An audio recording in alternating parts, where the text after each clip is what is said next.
Salam dan selamat pagi dan selamat beraktivitas pada hari ini.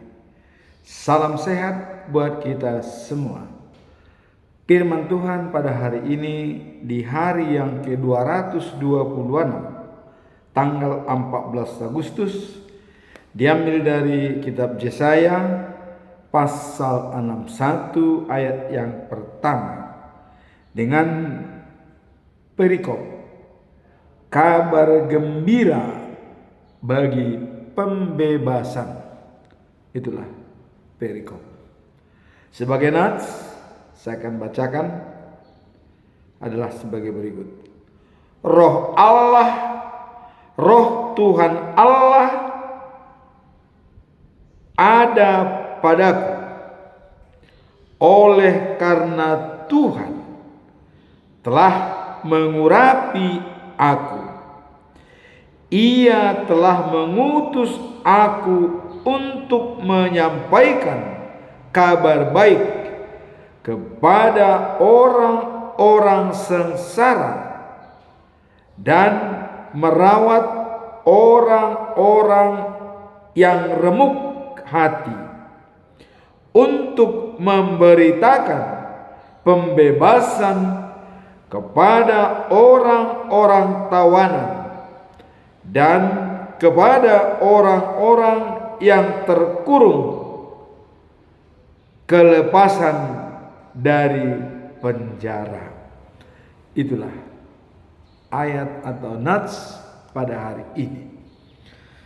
Sekarang kita melihat apa pedoman kita selama bulan Agustus tahun 2025. Kita tetap menyampaikan hidup baru adalah hidup yang merdeka dari perbudakan dan takut akan Tuhan. Jadi hidup baru adalah hidup yang merdeka dari perbudakan dosa dan takut akan Tuhan. Hal ini dijabarkan dalam Kolose pasal 3 ayat 9 sampai 10. Selalu memperbaharui diri setelah menjadi hidup baru sesuai dengan karakter Allah, meninggalkan dosa dan tidak berdusta, dengan menciptakan manusia sesuai dengan gambar Allah. Kita harus menjaganya dengan baik, berhenti berbuat dosa, dan menjadi hidup baru bersama Yesus Kristus. Itulah pedoman kita selama bulan Agustus. Sekarang kita lihat siapa Nabi Yesaya. Kok bisa menyampaikan firman Tuhan seperti di atas? Nabi Yesaya adalah seorang penulis kitab Yesaya dalam Alkitab dengan sikap dan perilaku yang sangat tegas dan siap menjalankan perintah Tuhan. Itulah sifat daripada Nabi Yesaya. Dia sangat tegas dan siap menjalankan perintah Tuhan. Kalau kita lihat histori daripada Nabi Yesaya, ya. Kalau kita baca dalam Yesaya pasal 6 ayat 8. Kemudian aku mendengar suara Tuhan berkata, siapakah yang akan kuutus? Dan siapa yang akan pergi untuk kami? Lalu aku berkata, kata Yesaya, ini aku, utuslah aku. Jadi pada saat Yesaya melihat Tuhan waktu Raja Uzia meninggal. Jadi pernah Yesaya melihat langsung Tuhan pada saat Raja Uzia meninggal. Nah, kemudian dia melihat Tuhan duduk di atas tahtanya, dan jubah Tuhan itu menutupi seluruh bait suci. Coba kita bayangkan kalau jubah Tuhan menutupi semua bait suci itu. Dan dia dikelilingi oleh malaikat-malaikat atau makhluk-makhluk yang bernyala-nyala seperti api. Masing-masing mempunyai 2 sayap. Jadi 2 sayap menutup muka, ya, menutupi mukanya. Kemudian 2 sayap menutupi badannya. Jadi badannya ditutupi dengan sayap. Dan 2 sayap lagi dipakai untuk terbang. Itulah makhluk. Jadi kalau dikatakan herubim, ya, itulah malaikat-malaikat Tuhan. 2 sayap menutupi muka, 2 sayap menutupi badan, dan 2 sayap untuk terbang bebas kemana dia pergi. Nah, kemudian malaikat-malaikat ini berseru-seru dengan mengatakan, Kudus, Kudus, Kudus, Kuduslah Tuhan yang Maha Kuasa, bumi penuh kehadirannya yang mulia. Jadi kudus-kudus Tuhan yang Maha Kuasa, dan bumi penuh dengan kehadirannya. Suara mereka membuat alas daripada bait suci itu bergetar, ya. Dengan suara itu alas bait suci itu bergetar. Nah, kemudian rumah Tuhan penuh dengan asap. Pada saat itulah Yesaya melihat Tuhan, dan dia berkata, celaka, celaka saya orang berdosa, matilah saya karena sudah melihat Tuhan. Karena bagi bangsa Israel tidak boleh melihat Tuhan, tidak boleh. Ini Yesaya mengatakan, celaka, tak ada harapan lagi bagiku, sebab melihatku mulutku kotor karena dosa, dan aku tinggal di antara bangsa yang begitu juga sama yang berdosa. Aku telah melihat Raja Tuhan yang Maha Kuasa. Dia takut, celaka saya orang berdosa, mulutku kotor. Dan saya bergabung dengan orang-orang yang berdosa, melihat Tuhan yang Maha Kuasa. Dia ketakutan. Apa yang terjadi? Kemudian salah satu dari makhluk terbang kepada Yesaya, membawa bara api yang diambilnya dari sumpit, ya, dari mesbah, pakai sumpit.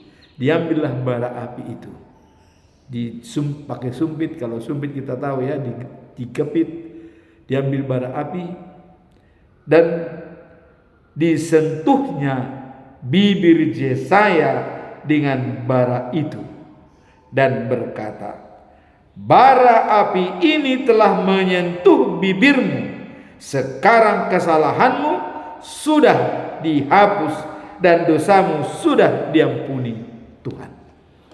Bara api diambil oleh malaikat, pakai sumpit, dijepit dan disampaikan ke bibir Yesaya untuk menyentuhnya. Dia, dosamu telah diampuni. Artinya Yesaya pada saat itu adalah sudah suci, tidak berdosa lagi. Walaupun dia bilang mulutku kotor, pengakuan yang jelas, ketakutan kepada Tuhan, maka dia takut akan Tuhan adalah awal daripada permulaan pengetahuan. Dengan ketakutan dia, datang malaikat memberikan bara api kepada mulutnya. Dosamu sudah diampuni. Nah, lalu datanglah suara dari Tuhan berkata demikian. Dari Allah, karena sudah diampuni, dan datang suara dari Tuhan. Siapa yang akan kuutus Dan siapa akan menjadi pembawa berita kita? Jadi ini sudah ada persuasi dari Tuhan, sudah mengatakan kita dengan Yesaya karena dia sudah disucikan. Siapa pembawa berita kita? Siapa yang akan kuutus? Kata Allah kepada Yesaya. Yesaya menjawab, ini saya, utuslah aku. Itulah pengakuan daripada Yesaya setelah bertemu dengan Tuhan Allah, langsung diberkati dan dia siap untuk diutus pembawa berita.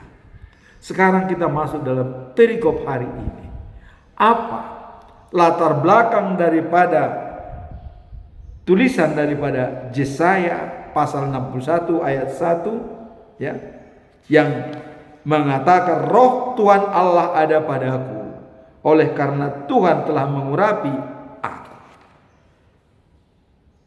Ayat ini merupakan bagian dari kitab Nabawi yang mengisahkan tentang kedatangan hamba Tuhan yang diurapi untuk membawa pembebasan dan pengharapan. Jadi ini menggambarkan adanya hamba Tuhan yang akan membawa pembebasan dan pengharapan bagi umat manusia. Ayat ini sering dipandang sebagai nubuatan tentang Yesus Kristus yang akan datang untuk menyelamatkan manusia. Jadi ini sering dikaitkan dengan nubuatan Yesus Kristus yang akan menyelamatkan manusia. Seperti kita simak dalam pasal 61 ayat 1. Roh Tuhan Allah ada padaku, karena Tuhan telah mengurapi aku. Ia telah mengutus aku untuk memberitakan kabar baik kepada orang-orang tertindas, orang-orang yang remuk, dan pembebasan kepada narapidana, dan melepaskan yang terkurung. Ini jelas adalah menuju kepada Yesus sebagai juru selamat dunia.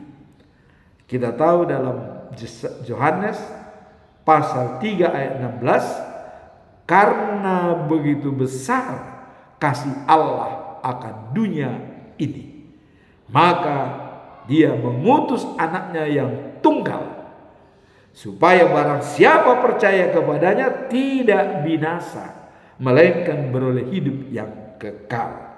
Jadi ayat ini jelas mencontohkan kedatangan Yesus Kristus.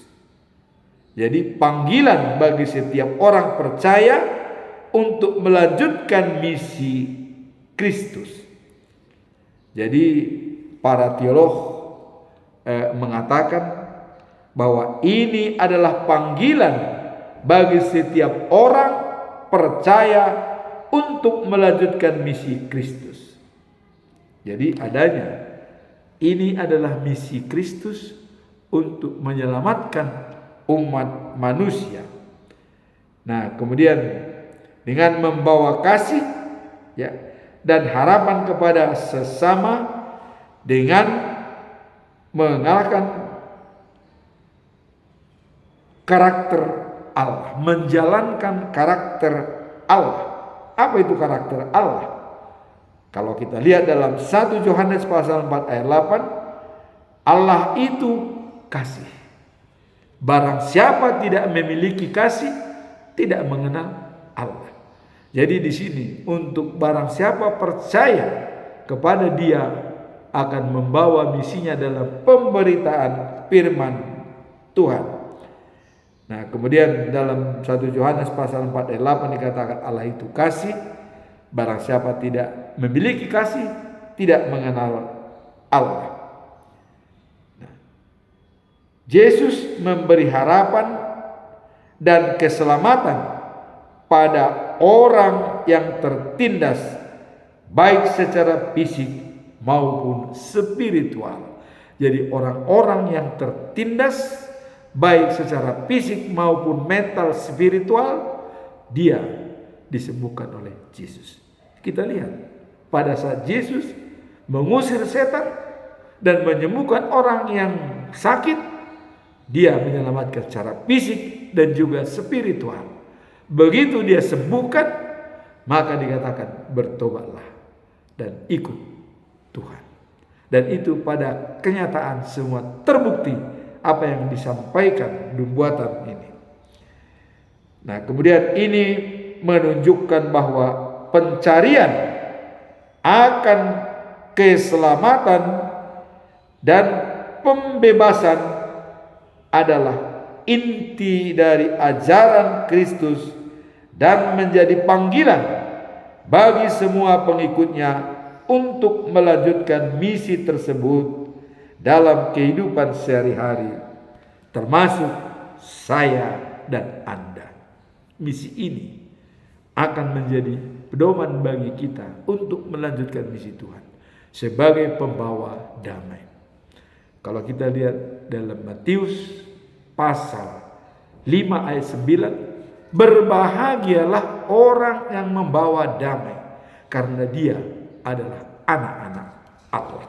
Itulah misi sentral daripada perikop ini, untuk membawa damai bagi semua orang, supaya kita layak disebut sebagai anak-anak Allah.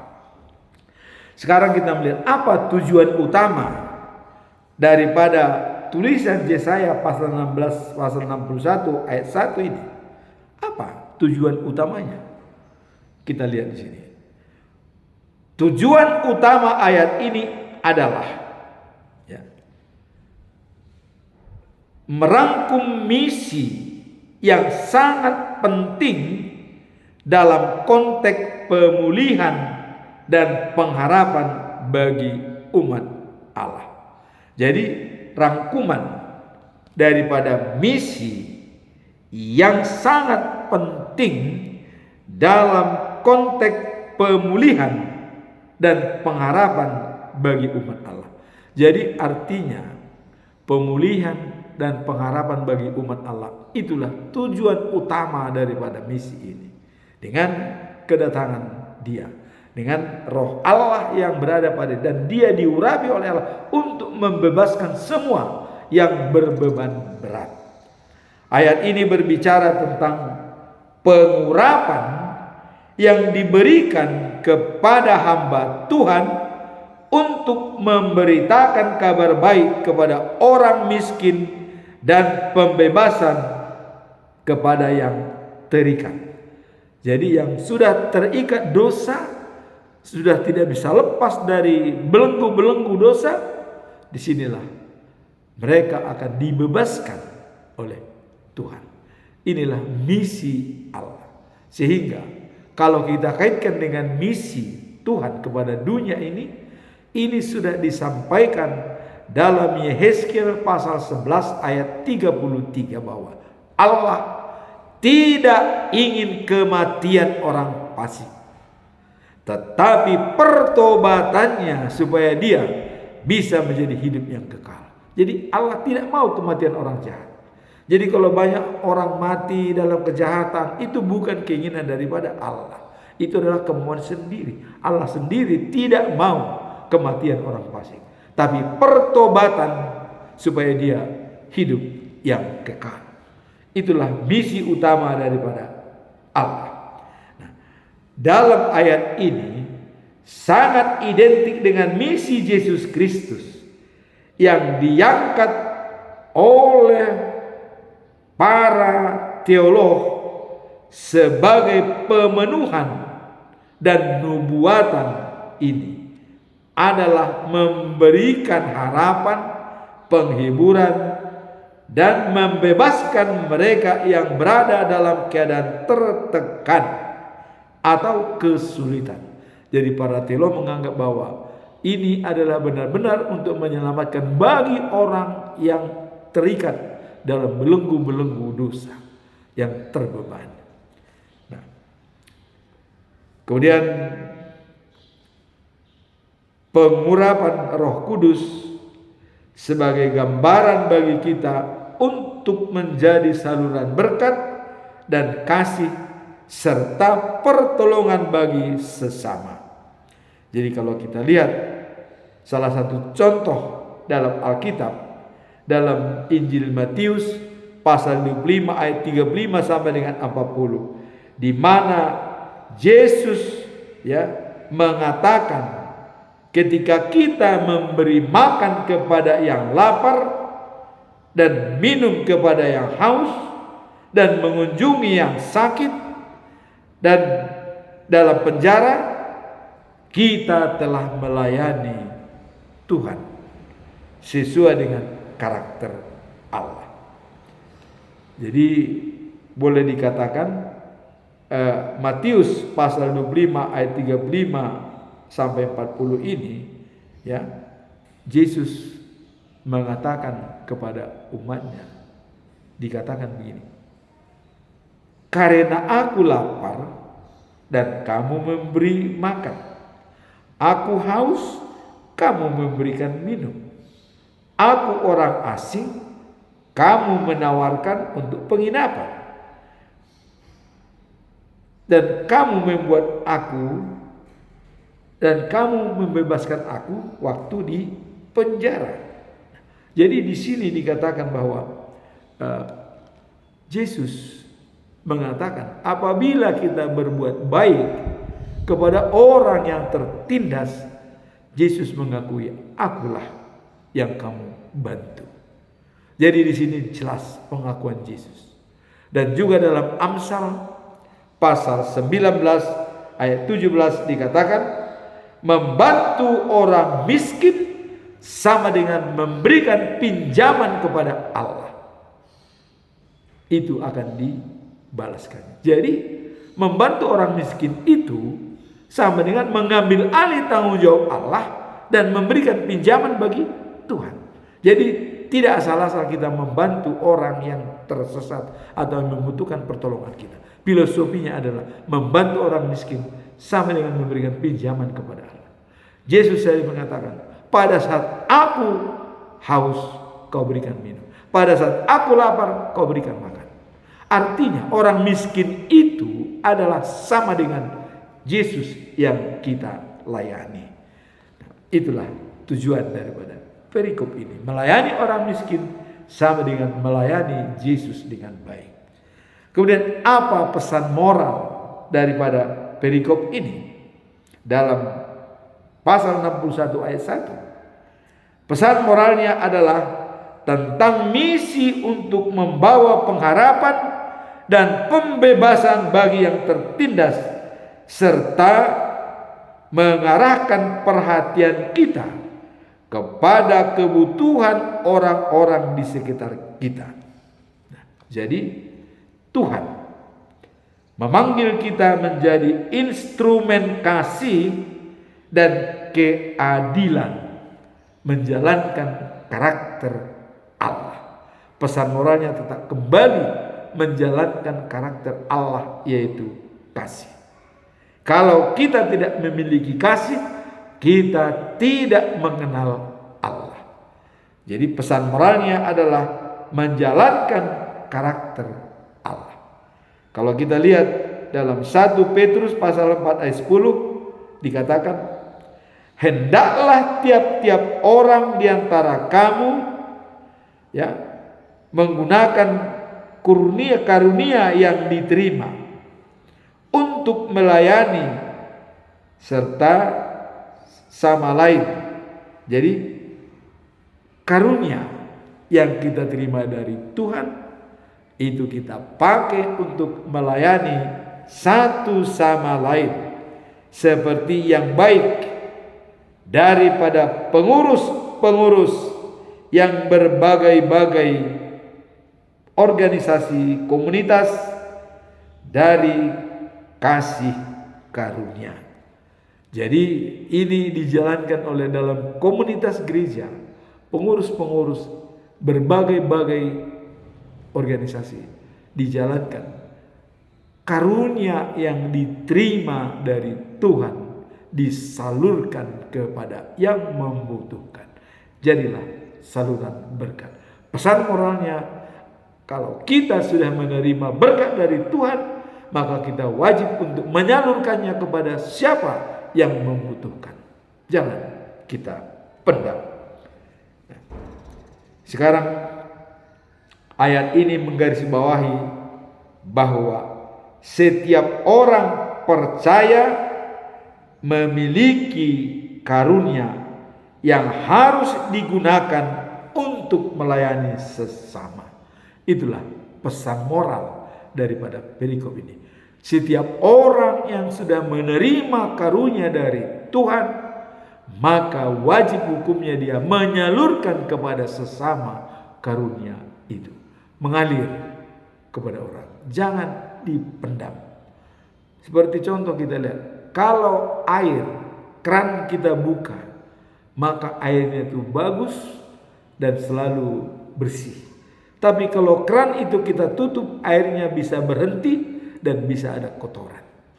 Jadi di sini dikatakan, kita menerima berkat, maka wajib kita salurkan karunia itu kepada siapa yang membutuhkan. Sekarang apa implementasi daripada perikop ini? Dalam menjalani kehidupan sehari-hari. Jadi dalam kehidupan sehari-hari sebagai penerapan dan implementasi daripada ayat ini, kita diharapkan untuk aktif berbagi berkat dan kasih Tuhan dengan orang lain, baik dalam bentuk tindakan maupun kata-kata yang membangun. Jadi di sini tindakan dan memberikan motivasi, kata-kata penghiburan. Itulah dikatakan kita berbagi dengan orang, dia bisa terhibur dari penderitaan yang dia alami. Itu termasuk implementasi daripada perikop ini. Jadi dengan tindakan dan juga kata-kata mutiara, kata-kata motivasi untuk mendorong spirit daripada semua orang yang terpuruk atau yang membutuhkan pertolongan. Dalam Kolose 3 pasal 3 ayat 23 sampai 24 dikatakan, kita diingatkan untuk melakukan semua pekerjaan dengan sepenuh hati. Jadi apapun yang kita lakukan dengan sepenuh hati. Dan itu seolah-olah untuk Tuhan, bukan untuk manusia. Itulah bedanya. Kita yang sudah mendapatkan karunia bekerja untuk Tuhan, bukan untuk manusia.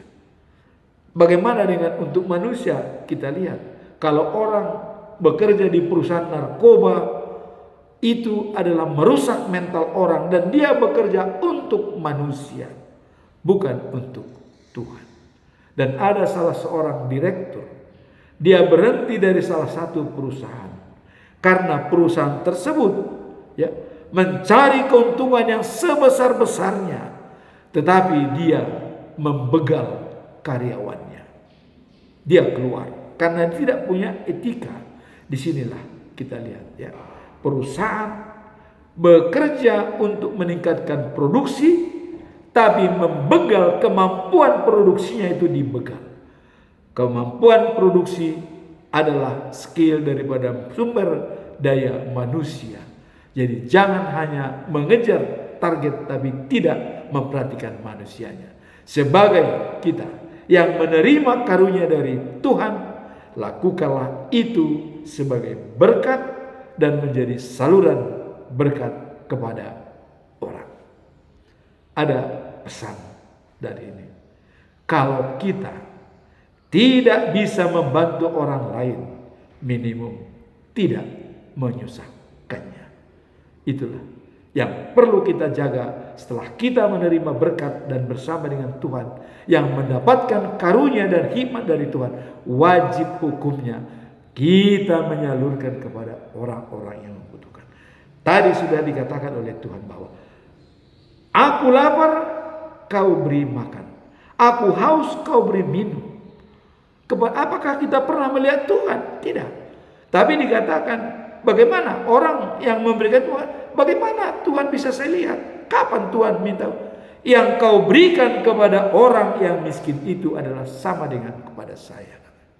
Maka dalam Amsal pasal 19 ayat 17 dikatakan, membantu orang miskin sama dengan memberi pinjaman kepada Tuhan.